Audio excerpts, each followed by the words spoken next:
जय गुरुदेव। जय गुरुदेव नाम किसका, जय गुरुदेव नाम किसका, जय गुरुदेव नाम किसका। प्रभु का पावन नाम, प्रभु का पावन नाम, प्रभु का पावन नाम। प्रेम से बोले जय गुरुदेव। प्रातः स्मरणीय, सर्वसमर्थ, सदा सर्वत्र वंदनीय, परम पूज्य नामी महाप्रभु बाबा जय गुरुदेव जी महाराज गुरु जी के चरणों में कोटि कोटि प्रणाम। यहाँ उपस्थित सभी प्रेमी जन, सबको सादर सप्रेम जय गुरुदेव। ये जय गुरुदेव नाम किसी इंसान का नहीं है, किसी पेड़ पौधे का नहीं है, किसी पहाड़ पर्वत नदी नाले का नहीं है, न किसी इंसान का है, न मेरा है। जय गुरुदेव नाम उस परमात्मा प्रभु अनामी प्रभु का है। जय गुरुदेव नाम प्रभु का है। ये जय गुरुदेव नाम हमारे गुरु महाराज ने इस कलयुग में जीवों के ऊपर दया करके इसको उद्धार करने के लिए जगाया। और उनका ये कहना था कि जय गुरुदेव नाम में वो शक्ति है कि अगर जय गुरुदेव नाम आप किसी संकट काल की स्थिति में उच्चारण करेंगे भाव के साथ में, तो आपको उस संकट से रक्षा हो जाएगी। आप अपने अंतिम समय में, जब आपका आखिरी समय होगा, यदि आपने जय गुरुदेव नाम का उच्चारण किया, आपने याद किया, तो गुरु महाराज ने कहा कि मैं मिलूँगा और मिल करके आपको जमराज के चक्र से छुड़ा सकेंगे। ऐसा उन्होंने अपने वचनों से वायदा दिया। जिनको भी उन्होंने रास्ता दिया भगवान का पाने का, उन सब को उन्होंने भगवान के पाने का भेद दिया। क्या किस नाम से भगवान को पाया जाता है वो बताया, किस स्थान पे भगवान है वो बताया, भगवान की आवाज़ क्या है ये बताया, भगवान का स्वरूप क्या है ये बताया। यह सारा संसार एक तरीके से इल्यूजन जैसा एक काल्पनिक माया का संसार है।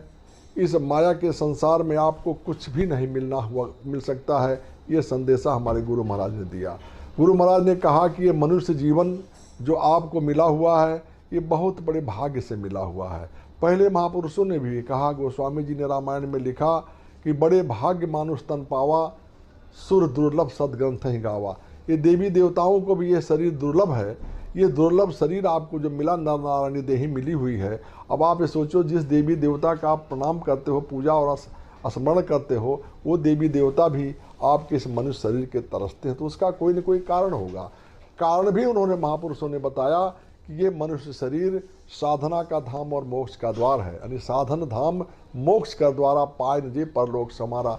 ये संसार की जितनी चीज़ें हैं जिनके लिए आप प्रयास करते हैं, रात दिन दौड़ते हैं, अपना खून पसीना बहाते हैं, खाना पीना छोड़ देते हैं, वाकई में ये सारी चीज़ें आपके प्रारब्ध के मुताबिक आपको निर्धारित करके ये मनुष्य जीवन दिया गया है।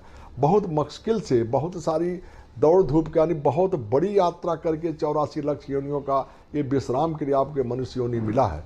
इस मनुष्य योनि में आपको दिया गया, ये कह करके आपको दिया गया मौका कि आप इसी में अपनी आत्मा को जगा करके अपने घर परमात्मा के पास, यानी वो सतलोक वहाँ पहुँच जाओ, अमरलोक पहुँच जाओ, जहाँ किसी प्रकार का कोई कष्ट नहीं, कोई तकलीफ नहीं, न वहाँ जन्म है न मृत्यु है, एक रस की वो जगह है। बाबा जय गुरुदेव जी ने कहा कि मनुष्य जीवन का पहला कर्तव्य है कि जीवों पर दया करो। अगर आप जीवों पर दया करते हैं तो सबसे बड़ा पुण्य काम आप करते हैं। उस परमात्मा ने, उस खुदा ने, उस गॉड ने जितने को भी, जिन को इस संसार में पैदा किया, जिस भी योनि में पैदा किया है, चाहे वो पशु पक्षी की योनि में है, कीड़े मकोड़ों की योनि में है, पेड़ पौधों की योनि में है, या मनुष्य योनि में है, सबको अपना अपना समय जीने का है, सबका अपना अपना अधिकार जीने का दिया हुआ है। उसको वहाँ तक जीने के लिए परमात्मा ने मौका दिया है। आप उनको काट करके, मार करके आप खा लेते हो या कुछ भी करते हो, तो उससे आपको सख्त सजा देगा, वो नाराज़ होगा, क्योंकि उसकी बनाई हुई चीज़ को आप बिगाड़ते हैं। इसलिए आपका परम कर्तव्य है, गुरु महाराज ने सबसे कहा कि आप लोग इन पे दया करो। आपसे हो सके जीवों को थोड़ा सा कुछ चारा दे दो, पक्षियों को दाना दे दो, कोई चीज़ आप दे दो जो आपकी क्षमता हो। और उसी तरीके से आप मनुष्य जीवन में हैं, आपके दरवाजे पे कोई आ जाए तो आपके पास जो क्षमता हो उस क्षमता के मुताबिक उस आगंतुक का स्वागत कर दो, अतिथि का सत्कार कर दो। भारतवर्ष अतिथियों का सत्कार का देश है। यहाँ अतिथि सत्कार बहुत जरूरी बताया गया है। यहाँ अतिथि देवो भव कहा गया कि जो अतिथि आ जाए वो देवता के समान है। अतिथि का मतलब जो बिना किसी प्रोग्राम के आपके यहाँ पहुँच जाता है। जिनको आप आमंत्रण करके बुलाते हैं उनकी आप तैयारी करते हैं, उनकी बात नहीं। अतिथि का मतलब जो बिना तिथि और समय का आ जाए वो अतिथि है, उसका हमेशा सत्कार करना चाहिए। जो आपके दरवाजे से अगर अतिथि का सत्कार नहीं हुआ, लौट गया, उसको महापुरुषों ने कहा वो घर नहीं, वो शमशान घाट है। वहाँ पे कभी भी बरकत नहीं हो सकती। बरकत पाने के लिए जीवों पे दया करो, आने जाने वाले का स्वागत और सत्कार करो।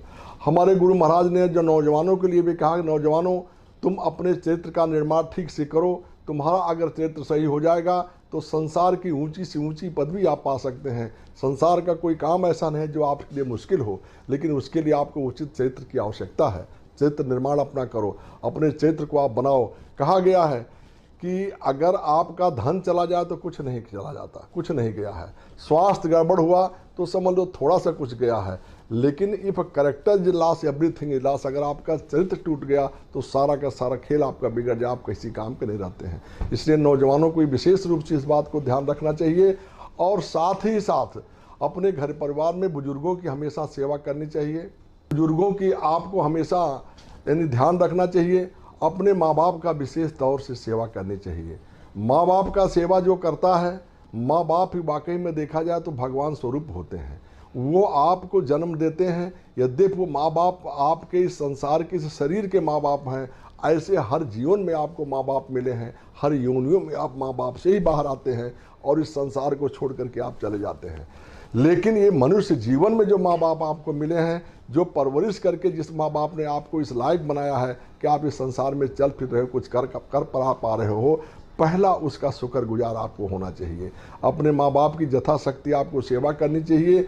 और जब यदि माँ बाप को आप परमात्मा के समान समझ करके आप पूजन करेंगे, उनकी देख रेख करेंगे, उनकी मान्यता आप देंगे, उनकी परवरिश आप करेंगे, तो परमात्मा उसमें खुश होगा। क्यों खुश होगा? क्योंकि वो समझ जाता है कि जो अपने माँ बाप की रक्षा कर सकता है, जो अपने माँ बाप की सेवा कर सकता है, जो अपने माँ बाप की आज्ञा का पालन कर सकता है, वो हमारी सृष्टि की बनाई हुई सृष्टि का, उसमें से निर्मित जीवों का और उसका माँ बाप के, उसके माँ बाप का और उसके समेत सबका माँ बाप मैं हूँ, तो मेरा भी वो सम्मान कर सकता है। तो मेरे सम्मान में वो कमी नहीं लाएगा, मेरे भाव के साथ करेगा। परमात्मा भाव का भूखा होता है। रुपया पैसा धन दौलत से किसी की पूजा नहीं हो सकती है। बहुत ज्ञान से भी पूजा नहीं हो सकती है।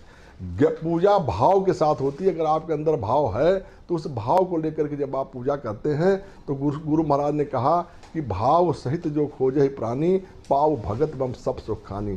अगर आपके अंदर भाव है और भाव के साथ यदि आप अपनी पूजन क्रिया कर रहे हैं, परमात्मा को याद कर रहे हैं, तो परमात्मा आपको पल भर में देर नहीं लगता है। परमात्मा को पाने में इस कलयुग में बहुत सरल उपाय है। इस कलयुग में दूसरी चीज़ों को पाना बहुत मुश्किल काम है, लेकिन परमात्मा को पाना संतों ने बहुत सरल कर दिया है। क्योंकि उन्होंने देखा कि कलयुग का जीव बहुत ही कमज़ोर है और उस कमज़ोर जीव के लिए उन्होंने इस युग में सिर्फ और सिर्फ नाम का सहारा दिया। बोले कलयुग केवल नाम आधारा, सुमिर सुमिर नर उतर ही पारा। कलयुग में केवल और केवल प्रभु का नाम ही सुमिरन का एक आधार है। लेकिन वो नाम कौन सा? वो नाम राम राम कृष्ण कृष्ण सीता सीता राधा राधा नहीं। वो नाम वो है जिस नाम को संतों से दिया जाए। संत जो जगा करके नाम आपको देंगे, नाम सदा संतनाधीना, संत बिना को नाम न चीन्हा। संत ही नाम को बता सकते हैं, क्योंकि नाम अगर राम होता तो गोस्वामी जी ये नहीं लिखते कि कहाँ लग नाम बड़ाई, राम न सके नाम गुण गाई। यानी नाम का गुण राम भी नहीं गा सकते हैं। इसका मतलब नाम एक अलग चीज़ है। नाम लेत भव सिंधु सुखाई, सुजन विचार करो मन माई। नाम लेते ही भोरा भवसागर सूख जाता है। वो नाम कहाँ से मिलेगा? ऐसे जैसे हमारे बाबा जय गुरुदेव जी महाराज जो इस समय आए, उनका प्रादुर्भाव हुआ ऐसे समय में कि हम सब हैं, उनसे शिक्षा दीक्षा लेकर के उनके मार्ग पे चल करके हम अपने परमात्मा को नहीं अपने घर पहुंच सकते हैं। उन्होंने मुख्य रूप से कुछ खास बातें बताई। एक तो ये बताया कि मनुष्य जीवन आपका किराए का मकान है। ये सांसों की पूंजी आपको किराए के रूप में दी गई है। जैसे एक सांसों की पूंजी जहाँ और जिस वक्त खत्म होगी, ये शरीर आपसे ले लिया जाएगा। इसलिए जब तक आपकी सांसों की पूंजी है तब तक आप परमात्मा का भजन करो, उसके लिए महापुरुष की तलाश करो, उनसे रास्ता ले लो। दूसरा उन्होंने कहा जीवों पे दया करो। हर एक को जीने का अधिकार है, किसी को आप मारो नहीं। अगर आप किसी को मारोगे, कोई जीव काटोगे, तो अगर काटोगे तो काटे जाओगे, मारोगे तो मारे जाओगे, किसी को सताओगे तो सताए जाओगे। उसका लेना देना, उस कर्म का बदला आपको करना पड़ेगा। महापुरुषों के अंदर यह शक्ति है कि जैसे वो कहते हैं कि चलो कल तक आपने जो कुछ भी किया है, लेकिन यदि आज आप आ गए हैं और आ करके आप संत के शरणागत हो गए हैं और आपने कह दिया कि मैं आगे जो कुछ मैंने भला बुरा किया है उसकी मैं माफ़ी चाहता हूँ, आगे मुझे इस काम को नहीं करना है, यदि आप अपनी बुराइयों को त्यागते हैं तो महापुरुषों के पास वो अधिकार है, इन संतों के पास वो अधिकार है कि उन चीज़ों को ख़त्म कर सकते हैं, उसको माफ़ कर सकते हैं। बाकी दुनिया में कोई शक्ति नहीं कि आपको उससे बचा सके। आपको उसके कर्मों का लेन देन करना पड़ेगा। कर्मों को लेन देन से कोई नहीं बच सका। देखिए, राम थे, बाली को छुप करके मारा, तो कृष्ण अवतार में वही बहेलिया होकर के उनको बाण से मारा। बदला देना पड़ता है। तो आप सोचो कि राम और कृष्ण जैसी शक्तियां भी यदि अपने कर्मों के बंधन से मुक्त नहीं हो सकते हैं, जिनको आप भगवान मान करके पूजा करते हैं, उनके ऊपर भी कर्मदंड रहा है, तो आप और हम तो मनुष्य जीवन में हैं, हमको कर्मदंड से छुटकारा कौन दिलाएगा? संत महापुरुष दिला सकते हैं। संतों के अंदर वो पावर है, वो जड़ी है, वो शक्ति है, वो अधिकार उनको दिया गया है, वो जिसको चाहे जो चाहे सो माफ़ कर दें।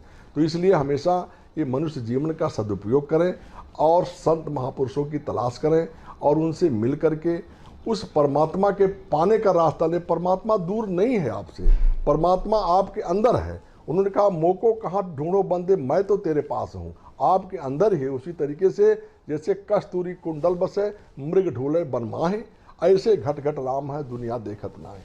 उसी तरीके से हर एक के घट में राम है, सब घट में है साइयाँ, सुनी सेज न कोय, बलिहारी वह घट की जिसमें प्रगट होए। बोलो जय गुरुदेव।